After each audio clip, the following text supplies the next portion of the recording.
Good afternoon everyone. Book keeping and accountancy में जितना भी कोर्स हम कर चुके हैं उतना पूरा कंप्लीट आपके रजिस्टर में लिखा हुआ होना चाहिए।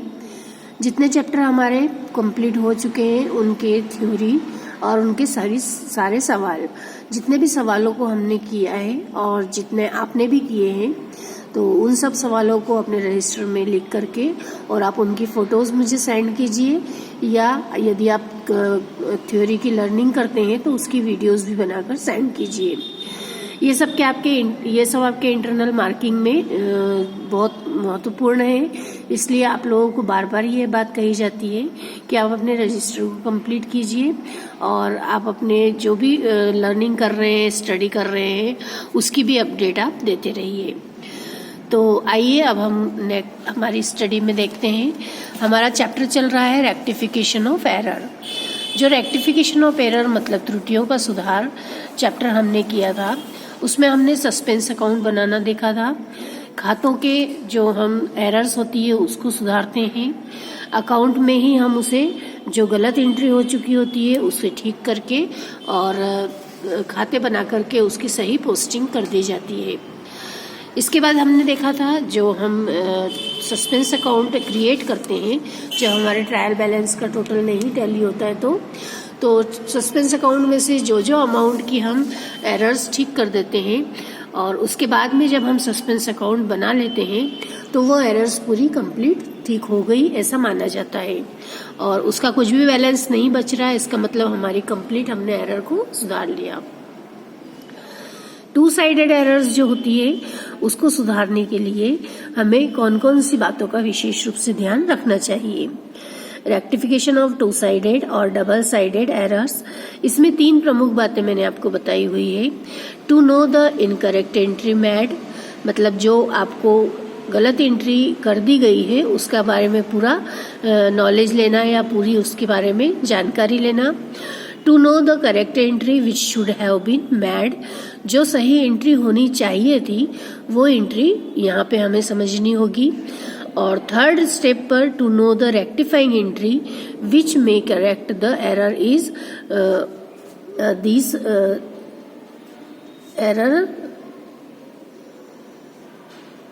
इन बोथ द अकाउंट। जो भी हमने गलत एंट्री कर दी है उसको सुधारने के लिए हम कौन सी एंट्री करें कि हमारी दोनों साइड की एरर्स ठीक हो जाए। तो इसी तरह के हम सवाल देख रहे थे। इनके सवालों में हमने एक एग्जाम्पल देखा था जिसमें कि एंट्रियां करके भी बताई गई थी कि किस तरह से गलत खाते को हम यदि डेबिट कर देते हैं तो सही जो अकाउंट होना चाहिए उसे कैसे डेबिट किया जाए और जो गलत कर दिया है उसे किस प्रकार से सुधारा जाए। एग्जाम्पल नंबर 4 में भी हमने देखा था कि किस प्रकार से हमने गलत एंट्रियों को सुधारा है और उसकी जो रेक्टिफाइंग एंट्री है, जो सुधार करने वाली एंट्रियां हैं, वो भी किस तरह से हमने की है। इसमें जितनी अमाउंट का जो एरर होती है या गड़बड़ी होती है उसे भी सुधारा जाना चाहिए, तो किस तरह से उसे भी सुधारा जाता है ये भी हमने देखा था। अब इसी का एक और एग्जाम्पल था, एग्जाम्पल नंबर 5। इसमें भी आपको यही बताया गया है। इसमें आपको एक चार्ट के माध्यम से सॉल्यूशन समझाया गया है जो कि आपको मैंने आप करने के लिए कहा था। अब आप लोगों ने उसे यदि किया होगा तो आप लोगों को क्लियर हुआ होगा कि किस तरह से एंट्रियों को सुधारा जाता है। जो गलत एंट्रियां हैं उसको किस तरह से हम रिवर्स एंट्री करके और करेक्ट एंट्री बनाएं। तो इस प्रकार से जितना आपने किया है उसका मुझे अपडेट भी देते रहिए ताकि मुझे समझ में आए कि आप लोगों ने कितना खुद ने स्टडी की है। तो आइए हम इस एग्जाम्पल को एक बार और समझ लेते हैं। Pass necessary rectification entries in the book of messrs Kakani brothers of Indore for the following errors. First transaction है credit sale to A for 1700 was entered 7100।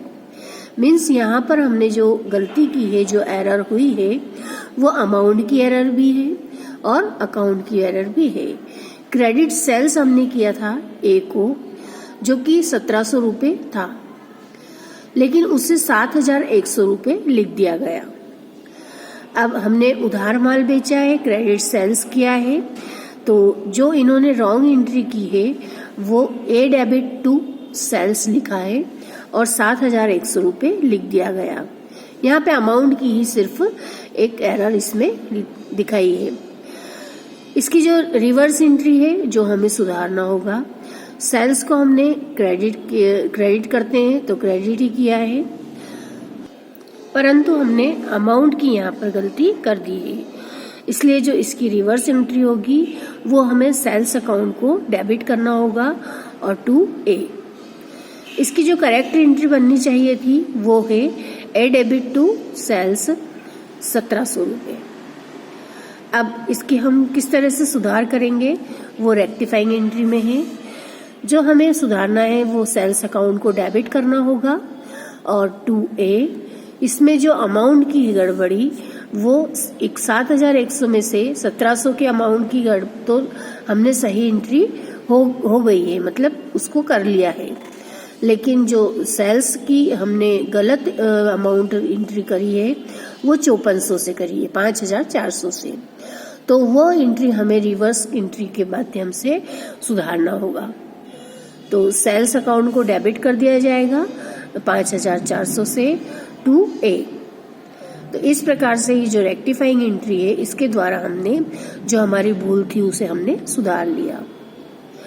Next transaction है credit sales to B for 1,700 was return as sale to C. जो हमने उधार माल बेचा है B को 1,700 रुपये का, लेकिन उसे लिख दिया गया है सी के अकाउंट में, मतलब सी को माल बेचा ऐसा हमने यहाँ लिख दिया है। तो इसके लिए जो हमने एंट्री गलत की है वो सी को कर दिया है डेबिट 1,700 से और टू सेल्स। ये जो अमाउंट हमने लिखी है 1,700, ये 1,700 की अमाउंट हमने अमाउंट सही लिखी है लेकिन गलत खाते में इसकी एंट्री कर दी गई है। तो जो इसकी सुधार करना होगा, इसकी जो रिवर्स एंट्री होती है वो होगी सेल्स डेबिट टू सी। मतलब सी को यदि हमने डेबिट कर दिया है गलती से जो एरर के रूप में है उसे सुधारना है, तो सी को हमको वापस क्रेडिट करना होगा। इसकी जो सही एंट्री बननी थी वो बननी थी बी डेबिट टू सेल्स 1,700 1,700 रुपये से। अब इसको जब हम सुधारेंगे तो बी को तो डेबिट करना ही है क्योंकि बी को डेबिट होना ही चाहिए था 1,700 से, और जो हमने गलत एंट्री की है सी को यहाँ पे हमने डेबिट कर दिया है उसे हम क्रेडिट कर देंगे। तो इस प्रकार से बी डेबिट टू सी 1,700 रुपये अमाउंट से यहाँ हमने इसका सुधार किया। तो ये जो एंट्री है आपको, ये रेक्टिफाइंग एंट्री आपको विशेष रूप से ध्यान रखना है। थर्ड ट्रांजैक्शन है credit sales to D 1,700 was return as sale to E as 7,100। Third transaction में हमने जो अमाउंट की गलती की है उसके साथ ही साथ गलत खाते में भी एंट्री कर दी है। जो हमने इसकी एंट्री कर दी है थर्ड नंबर वाली, वो हमने लिख दिया है ई डेबिट 7,100 टू सेल्स अकाउंट,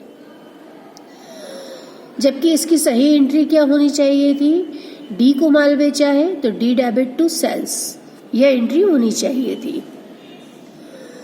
तो इस प्रकार से जब ये एंट्री हमने नहीं की है तो इसकी जो रिवर्स एंट्री है जो हम सुधार करते हैं, जब हमने ई को डेबिट कर दिया है और वास्तव में करना चाहिए था हमको ई को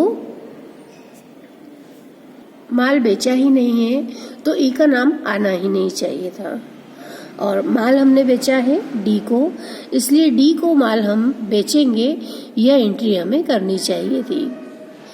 तो इस प्रकार से जब हम इसकी अमाउंट का और सही खाते का एरर के करेक्शन करेंगे तो कुछ इस प्रकार होगी।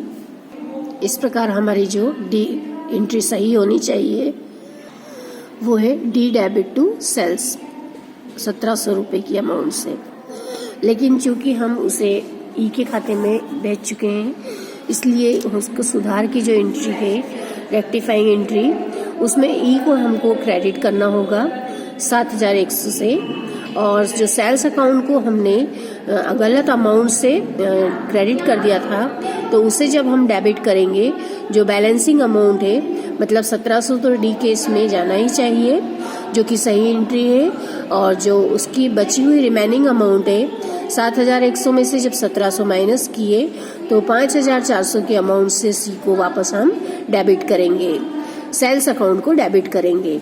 तो इस प्रकार से जो इसकी संशोधन या रेक्टिफाइंग एंट्री होगी वो सेल्स अकाउंट डेबिट 5400 से, डी डेबिट क्योंकि ये सही एंट्री है 1700 से, और ई जो कि हम गलत एंट्री कर चुके हैं 7100 से वापस उसमें क्रेडिट कर दिए जाएंगे। तो इस प्रकार से इसकी रिवर्स एंट्री कंप्लीट इस तरह से होगी। Next transaction, fourth transaction, credit sales to F for 1700 1700 रुपये was return in purchase book. जब हमने माल बेचा है मतलब क्रेडिट सेल्स किया है और उसे हमने परचेज अकाउंट में लिख दिया, तो निश्चित रूप से यह हमारे गलत अकाउंट में एंट्री हो चुकी है, तो इस एरर को हमें सुधारना होगा। तो इसका किस तरह से हम रेक्टिफिकेशन ऑफ एरर की एंट्री करेंगे। फोर्थ चैप्टर में जो हम एंट्री कर चुके हैं रॉन्ग एंट्री, वो है purchase account debit to F. ये जो एंट्री हमने की है परचेज अकाउंट को डेबिट किया है, ये गलत पक्ष में एंट्री हो जाने के कारण इसकी रिवर्स एंट्री करके इसे सुधारा जाता है। तो परचेज अकाउंट को जो डेबिट किया है उसे हम क्रेडिट कर देंगे, और जो एफ क्रेडिट किया है उसे डेबिट करेंगे।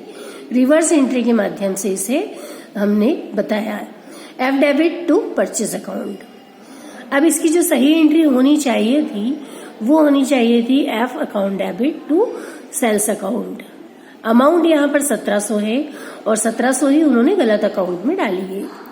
तो इस प्रकार से जो हमने सही एंट्री करनी है रेक्टिफिकेशन की, वो हम करेंगे एफ अकाउंट डेबिट 3400 रुपये टू परचेज अकाउंट, जो हम 1700 रुपये पहले डेबिट कर चुके हैं उसे हम सुधारेंगे। उसको यदि हमने क्रेडिट कर दिया है और सेल्स अकाउंट जो सही होना चाहिए था 1700 से, उसको भी हम क्रेडिट कर देंगे। तो इस प्रकार से एफ के अकाउंट में 3400 रुपये से एंट्री हो जाएगी। जो 1700 सही है वो तो सही एंट्री मानी जाएगी, और जो हमने गलत एंट्री कर दी है परचेज अकाउंट को जो डेबिट कर दिया था पहले, उसे सुधार करने के लिए हम 1700 रुपये यहाँ क्रेडिट पक्ष में डाल रहे हैं। तो इस प्रकार से जो ये एंट्री सही हमने रेक्टिफिकेशन की एंट्री की है, रेक्टिफाइंग एंट्री है, उसमें एफ डेबिट होगा 3400 से। आपको यह क्लियर होना चाहिए कि 1700 रुपये इसमें जो सही हमने सेल्स अकाउंट में डालने चाहिए थे वो हैं, और परचेज अकाउंट में जो हमने पहले गलत डेबिट की एंट्री कर दी थी उसको सुधार के लिए हमने यहाँ 1700 रुपये और क्रेडिट किए हैं। तो इस प्रकार से हम एक एक एंट्री को पूरी तरह से समझ करके और उसको सुधारने के लिए रेक्टिफिकेशन की एंट्रियों को करते हैं। फिफ्थ ट्रांजेक्शन है यहाँ पर credit sales of machines to G for ₹1700 रुपये मतलब 1700 was return in sales book as 7100। यहाँ अमाउंट की भी गलती है। 1700 रुपये की मशीन को जी को बेचा है और हमने यहाँ अमाउंट लिख दी है सेल्स बुक में 7100 रुपये। तो इस तरह से जब इसको हम सुधारेंगे तो इसकी जो गलत एंट्री इन्होंने कर दी है वो एंट्री है रॉन्ग एंट्री, जी डेबिट 7100 रुपये टू सेल्स अकाउंट, जो हमने गलत एंट्री की है। एक्चुअली में जो मशीन हमने सेल की है उस मशीन हमारे यहाँ से गई है उसे ही क्रेडिट करना चाहिए था। तो और अमाउंट भी 7100 की बजाय 1700 रुपये की सही है। तो इस प्रकार से इसकी जो रिवर्स एंट्री बनेगी उसमें सेल्स अकाउंट जो हमने डेबिट कर दिया क्रेडिट कर दिया है उसे डेबिट करेंगे सही करने के लिए, क्योंकि अगर हमने क्रेडिट कर दिया है एक बार तो उसे डेबिट कर देंगे तो उसकी जो सुधार होता है वो अपने आप कैंसिल हो जाता है या वो सुधार रिवर्स एंट्री होने से सुधर जाता है। और 2G। इस प्रकार से जो सही एंट्री होनी चाहिए थी वो G debit to machinery account, ये 1700 रुपये से ये सही एंट्री होनी चाहिए थी। अब इसके लिए संशोधन की प्रविष्टि मतलब रेक्टिफाइंग एंट्री जो हम करेंगे उसमें सेल्स को डेबिट कर देंगे 7100 रुपये से और 2G 5400 रुपये और 2 मशीनरी अकाउंट 1700। इस प्रकार से हमारी ये सुधार की जो एंट्री है वो हमारी जो त्रुटि हो चुकी है उसे समाप्त कर देंगे। तो इस प्रकार से जो ये रेक्टिफाइंग एंट्री है इसे आप बहुत ध्यान से देखिए। सेल्स अकाउंट जो हमने पहले क्रेडिट कर दिया था उसे हम डेबिट कर देंगे 7100 रुपये से, क्योंकि हमने यहाँ शुरू में भी उसे क्रेडिट किया था 7100 रुपये से।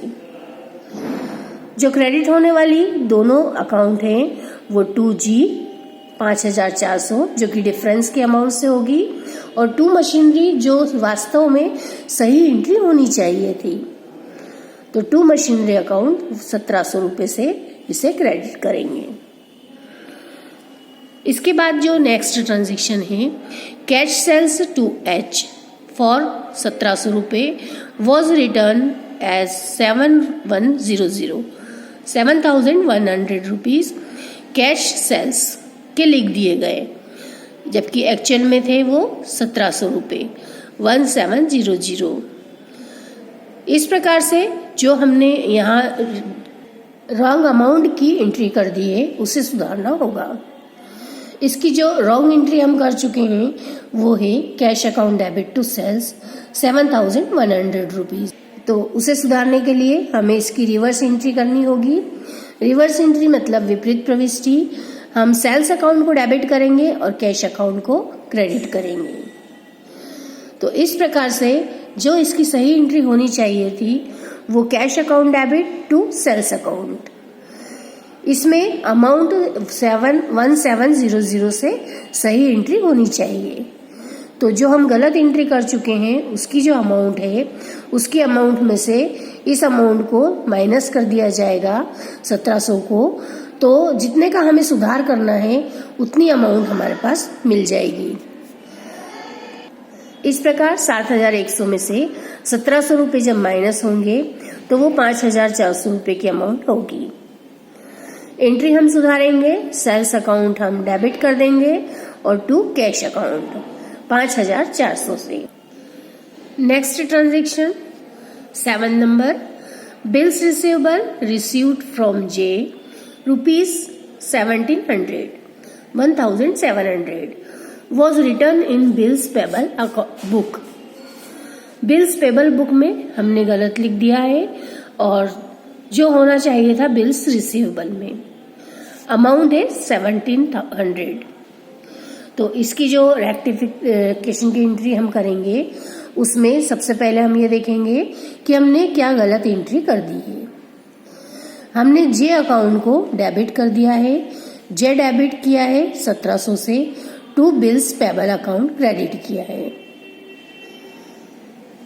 इसकी रिवर्स एंट्री के रूप में बिल्स पेबल जो हमने गलत कर दिया है उसे हम रिवर्स एंट्री में अपोजिट कर देंगे।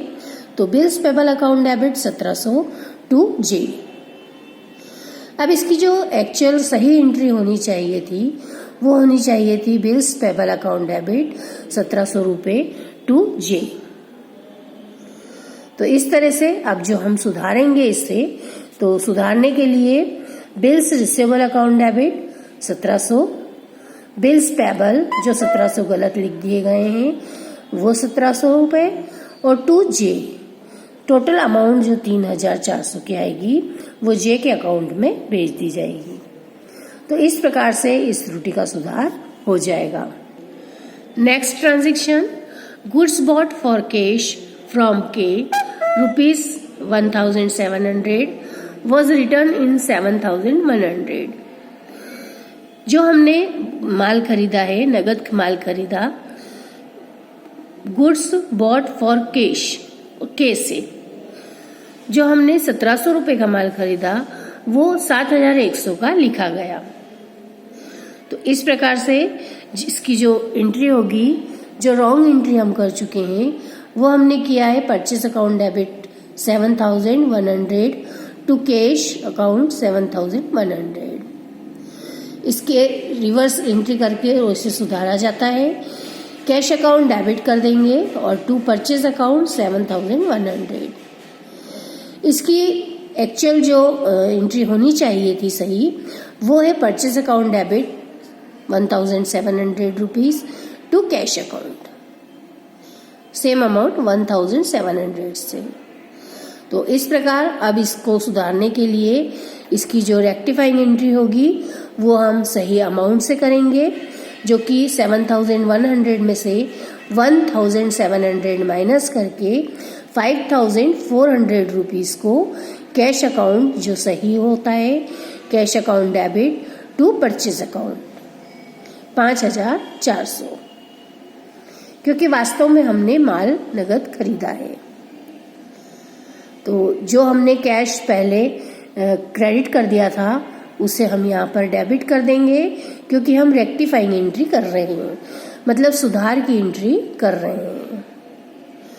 इसमें हमने 7,100 से इसे डेबिट कर दिया था परचेस अकाउंट को, और वास्तव में जो होना चाहिए था वो हमको सही अमाउंट से एंट्री करनी चाहिए थी।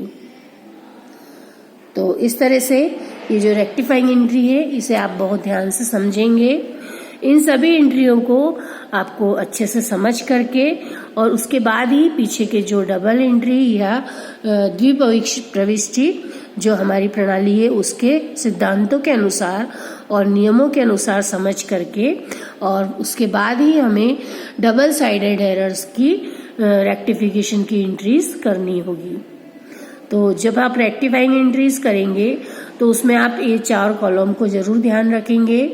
सबसे पहले आप ये देखेंगे आपने क्या गलत एंट्री कर दी है, फिर उसे रिवर्स एंट्री के द्वारा किस तरह सुधारा जाना चाहिए, इसकी करेक्ट एंट्री क्या होनी चाहिए, और फिर रेक्टिफाइंग एंट्री आप क्या बनाएं जिससे कि त्रुटि का सुधार हो जाए। तो आप लोगों को विशेष रूप से ये इन सवालों को करना है। जितने भी हम अभी तक सवाल कर चुके हैं उनमें आपको यही बात समझाई जाती है कि जितने सवाल आप स्वयं करेंगे उतना आपके लिए ही हितकारी होगा। इस प्रकार ये सारे वे सवाल थे जब हमने हमारे क्लोजिंग बुक्स जो है वो प्रिपेयर नहीं की है, मतलब जो हमारे फाइनल अकाउंट्स की तैयारी होती है, जो हम उसके पहले ट्रायल बैलेंस बना करके और उससे टैली करते हैं, उसकी सारी त्रुटियों को सुधारते हैं और उसके बाद ही जब हम फाइनल स्टेटमेंट प्रिपेयर करते हैं। तो जब हम हमारी बुक्स बनाने के पहले ही यदि उन्हें सुधार लेते हैं तो ये सारी हमारी गलतियों से जो हमारा फाइनल अकाउंट होता है, फाइनेंशियल स्टेटमेंट होता है, वह उस अप्रभावित होता है, मतलब उस पर कोई प्रभाव नहीं पड़ता। तो इस तरह से ये सारी जो जर्नल की एंट्रियां जो हमने सुधारी है, ये यदि हम फाइनल स्टेटमेंट बनाने के पहले ही सुधार लें तो हमारे जो वित्तीय विवरण है वो काफी सही होंगे और वो प्रमाणित भी हो सकते हैं। और यदि वहां तक ये गलतियों को ले जाया जाता है या इन एरर्स का फाइनेंशियल स्टेटमेंट पर भी जब प्रभाव पड़ता है तो हमारे यहाँ की जो सत्यनिष्ठता होती है या हमारे यहाँ की जो सही फाइनेंशियल स्टेटमेंट होने चाहिए वो नहीं हो पाते हैं, क्योंकि उसमें कुछ न कुछ फाइनल अकाउंट में ही एरर रह जाती है। तो इस प्रकार से जब हम फाइनल अकाउंट बनाएं उसके पहले ही यदि हम ट्रायल बैलेंस में ही यदि इन त्रुटियों को हम सुधार लेते हैं एंट्रियों के माध्यम से या हम खातों को बना करके किसी भी तरह से जब हम एरर्स का पहले से ही निराकरण कर देते हैं तो हमारे लिए काफी सुविधाजनक होता है कि हम फाइनल अकाउंट बहुत अच्छे से बना पाए। वही फाइनल अकाउंट में हमेशा किसी भी कंपनी या संस्था के रिलायबल होंगे जो कि विदाउट एरर के बने हुए हों, मतलब जिसमें किसी भी तरह की कोई गलती न रह जाए। तो इस प्रकार से जो अभी तक हमने देखे हैं वो फाइनेंशियल स्टेटमेंट बनाने के पहले की गलतियों के सुधार की हमने एंट्रियां देखी है। इसके बाद जो पॉइंट आएगा वो है rectification of error after closing the books of account. जब हमारी सारी बुक्स ऑफ अकाउंट जो होती है वो क्लोजिंग हो जाती है, मतलब लास्ट के बैलेंसेस होते हैं, उनको जब हम सुधारते हैं, वहां तक गलतियां चली जाती हैं, तब इन गलतियों को फिर बहुत मुश्किल से सुधारा जाता है। 9.10 rectification of errors after closing the books of account. जब हमने क्लोजिंग बैलेंसेस निकाल लिए और उसके बाद में कुछ त्रुटियां हुई हैं, तो उन्हें किस तरह से हम सुधारेंगे। Before preparing the final account, every businessman attempt to locate the errors by preparing trial balance etc. If he fails to locate the error, he prepare the final account by transferring the difference of trial balance to suspense account. As and when the error are located, rectification entries for the error are passed. When all the errors affecting the trial balance are located, suspense account is automatically closed. When the difference in trial balance is transferred to suspense account, rectifying entries made after closing the balances, closing the books affect two accounts. One, suspense account, and second, particular account concerned whether the error may be single-sided or two-sided. इस प्रकार से जब प्रत्येक businessman होगा, हर businessman को वर्ष के अंत में अंतिम खाते बनाने के पहले ही, मतलब फाइनल अकाउंट प्रिपेयर के पहले ही ट्रायल बैलेंस बना करके और अपनी सारी जो एरर्स है उसे ज्ञात कर लेना चाहिए, और वह इसका प्रयत्न भी कर लेता है। लेकिन प्रयत्न करने के बाद भी कुछ ऐसी एरर्स होती है जो पता नहीं चल पाती है, तो वह जो ट्रायल बैलेंस के अंतर की अमाउंट होगी उसे सस्पेंस अकाउंट में डाल करके और फाइनल अकाउंट प्रिपेयर भी कर लिए जाते हैं। जो सस्पेंस अकाउंट होगा, जिसे निलंबित खाता कहते हैं, उसमें लिखी गई जितनी भी अमाउंट होती है, उन सभी अमाउंट को जब बाद में पता चल जाता है तो सारी गलतियों को सुधारने के लिए भी हम समायोजन कर लेते हैं। तो वो भी समायोजन की एंट्रियां या एडजस्टमेंट की एंट्रियां कहलाती है। जब सभी एरर्स का पता लगाकर उसकी एडजस्टमेंट की एंट्रीज कर दी जाती है, तो यह अकाउंट जो कि हमने सस्पेंस अकाउंट के रूप में ओपन किया है वह अपने आप ही बंद हो जाता है। जब सस्पेंस अकाउंट के डिफरेंस को हम ट्रांसफ़र कर देते हैं फाइनल अकाउंट बनाने के लिए, तो जो एंट्रीज होगी उसका दो खातों पर प्रभाव पड़ता है। पहला तो वह सस्पेंस अकाउंट पर, और दूसरा जो उसके संबंधित पर्टिकुलर अकाउंट है उस पर। तो इस प्रकार ये जो एरर होगी ये वन साइडेड एरर भी हो सकती है और डबल साइडेड एरर भी हो सकती है, जिसे कि सुधारा जाना बहुत आवश्यक होता है। तो जो सिंगल साइडेड की एरर है उसके लिए यहाँ एक एग्जांपल और दिया हुआ है, जो कि सस्पेंस अकाउंट से हमें बनाना होगा, और सस्पेंस के जो डिफरेंस के अमाउंट है उसे भी हम यहाँ पर एंट्रियों के माध्यम से देखते हैं कि कितने अमाउंट से हमारे सस्पेंस अकाउंट को सुधारा जा सकता है। आपको जिस भी सवाल में जो एंट्रियाँ पूछी गई हो आपको वही एंट्रियाँ करनी होगी। यदि आपको सस्पेंस अकाउंट बनाने के लिए दिया गया है तो आपको सस्पेंस अकाउंट भी बनाना है, और यदि सस्पेंस अकाउंट के लिए नहीं कहा गया है तो आपको सिर्फ एंट्रियां करके ही और रेक्टिफाइंग एंट्रियों को शो करना है। तो इस प्रकार से आप ये एग्जाम्पल देखेंगे। अब ये एग्जाम्पल नंबर 6 आप देख करके, और इसमें यदि आपको कोई डिफिकल्टी आती है तो आप मुझसे कॉल करके पूछ सकते हैं या व्हाट्सएप पर मैसेज देकर पूछ सकते हैं। किसी भी तरह अपनी प्रॉब्लम को सॉल्व करवाना अब आपका है काम। तो इस प्रकार से जितना भी हमारा अभी तक हमने पढ़ा है, जो एंट्रियां देखी है, इन एंट्रियों में आपको किसी भी तरह की कोई समस्या होती हो तो आप निश्चित रूप से मुझे कॉल कीजिए। यदि आपकी अलर्टनेस रही तो ही आप अपनी स्टडी रेगुलर रख पाएंगे।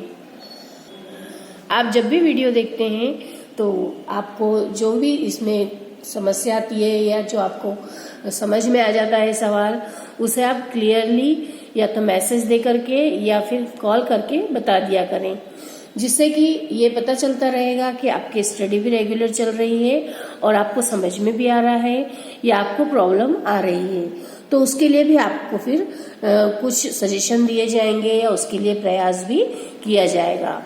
लेकिन सबसे पहले आपको इतना अलर्ट रहना है कि आप अपनी स्टडी में पूरी तरह से ध्यान दे रहे हैं और आप इनिशिएटिव लेकर के खुद ही अपनी प्रॉब्लम को शेयर कर रहे हैं।